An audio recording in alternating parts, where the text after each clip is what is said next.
Hello, everybody. My name is Erica Mines. I'm a member of Workers' World Party Philadelphia and a member of the Philly Coalition for Real Justice. So I am here because I have a message to give to our white comrades and allies. Yeah, be prepared, because I don't do white tears or white fragility. Right now, what we need is race traitors and baiters and not allies.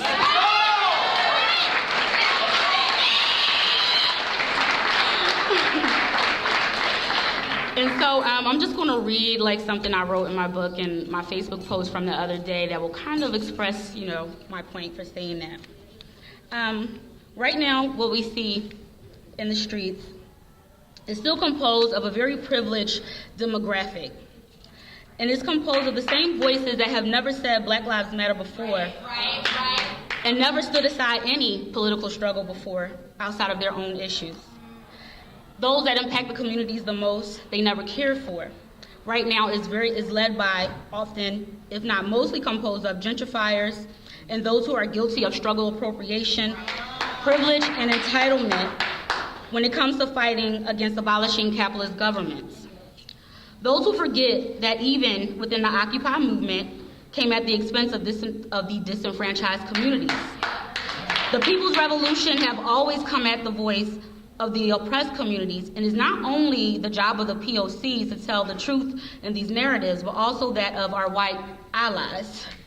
Honestly, I think it's more of the job of our allies and comrades to raise the standards with white people. Why? Because even in the movements, people of color and Black people and their bodies are exerting the bulk of the energy. And our job is often twofold, if not threefold. We are decolonizing ourselves, our friends, family, neighbors, and the entire system, plus trying to survive at the bottoming of the capitalist system. And so at the other day, I was so pissed off at what's been happening since Donald Trump got into office. Right now, you see a bunch of white liberal bullshit that's happening